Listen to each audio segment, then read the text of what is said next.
Hi everyone, it's Laurenz, and I'm here to announce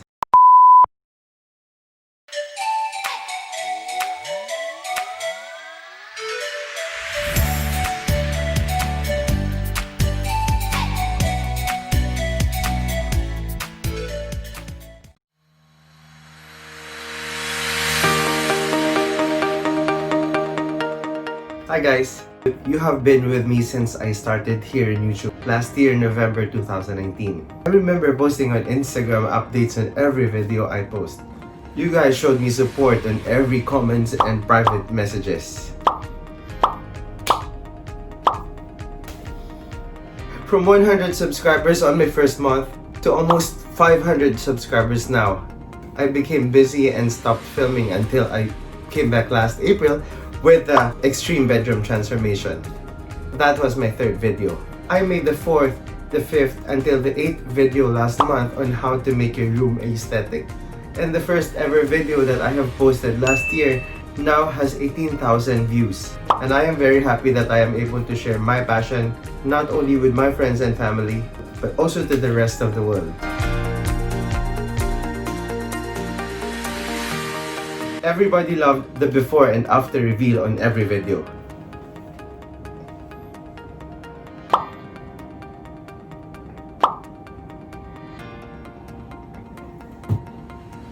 And before I continue with my special announcement, let's all look back on the reveals that made us all smile.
It has been 10 months and I'm thankful for the new friends I have made. It's really nice to meet people with the same passion and interest. YouTube has connected me to the world, and suddenly the world I know is filled with people like me who love design and style. Hi everyone, it's Laurenz, and I'm here to announce a series that I am very excited about. A series that all of us will be able to relate. This is the Ultimate Condo Makeover series. 3 years ago, I, together with my brother and some friends, moved into this condo. It has 3 bedrooms, a balcony, kitchen, and 2 bathrooms. For 2 years, I stayed in the master's bedroom together with my brother. That is a Scandinavian minimalist bedroom I did last year. And since I moved back to the Philippines, I had to transfer to a smaller room, the mid-century bedroom.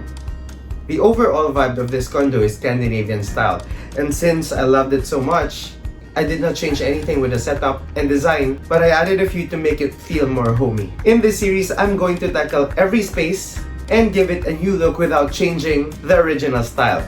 We will work on a very tight budget so all of you can do the same thing to your house too. There will be lots of do-it-yourself projects and online shopping. I am so excited about this series because for the first time, I am doing an entryway, dining area, hallway, and living room. Before I finally begin with the Ultimate Condo Makeover series, if you are already a subscriber, hit that bell icon beside the subscribe button so YouTube can notify you when I upload the first episode of this series. All the videos of this series will be premiered so all of us can watch together and I can respond to your comments and messages on the live chat. Let me give you a glimpse of this condo before we start the makeover.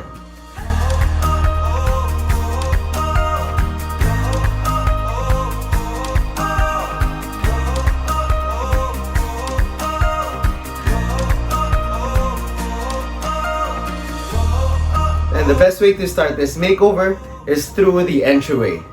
I'll see you in my next video. This is Laurenz. Thanks for watching. Sick with it, group drop.